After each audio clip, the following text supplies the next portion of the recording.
اور وہ اگر ان کو مل جائے تو خوش ہو جاتے تھے، اور اگر ان کو مل جائے تو خوش ہو جاتے تھے۔ ٹھیک اسی طرح سے زکوٰۃ کا بھی معاملہ آیا، خیرات و صدقہ کا بھی معاملہ آیا، جس میں جو ہے کہ وہ چاہتے تھے کہ زکوٰۃ مجھے بھی ملے، جبکہ وہ مال والے ہیں، ان کو زکوٰۃ تھوڑی ملے گا۔ زکوٰۃ کا تو باقاعدہ اللہ کا حکم ہے کہ کس کو ملے گا،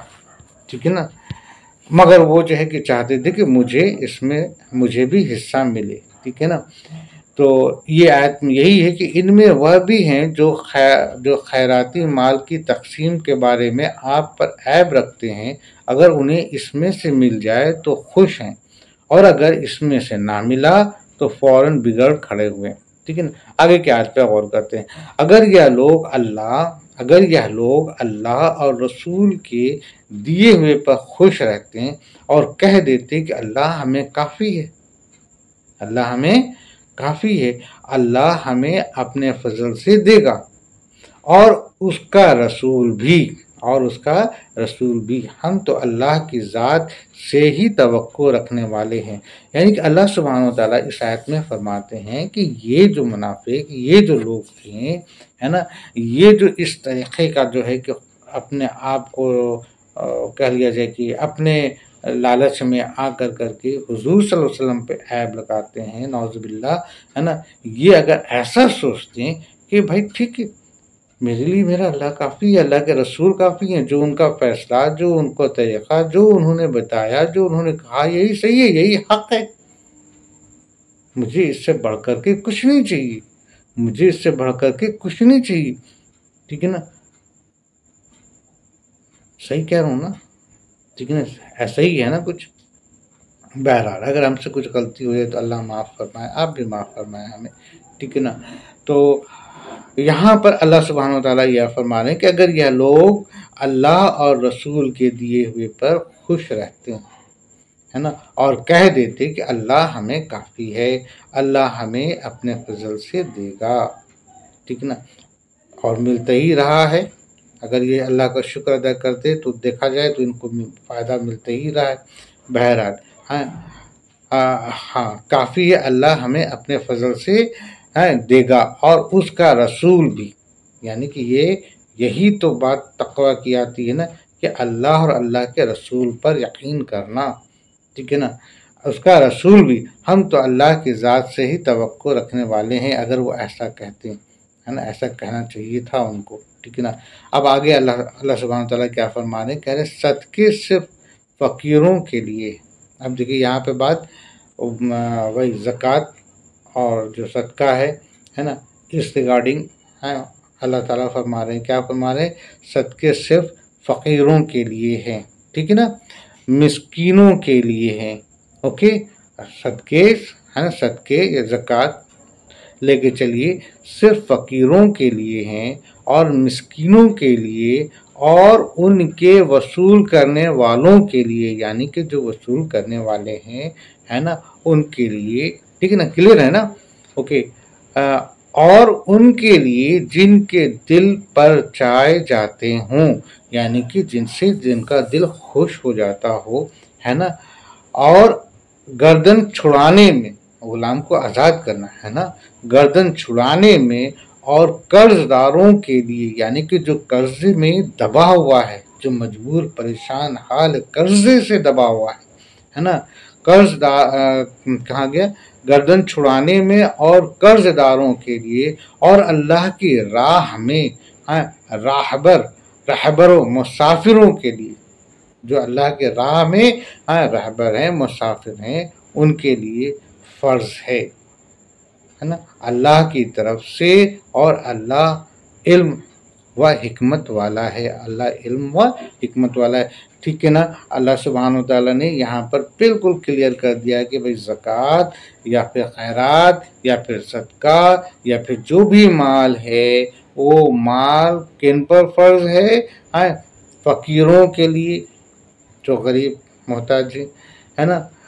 مسکینوں کے لیے، ہے نا، اور جو ان کے مال مطلب ان کو دینے کے لیے جو وصول کرتے ہیں، یعنی کہ جو لوگ آتے ہیں، بھائی آپ آج کے پیریڈ میں یہ سمجھ لیں کہ کوئی اگر آپ کے پاس آ رہا ہے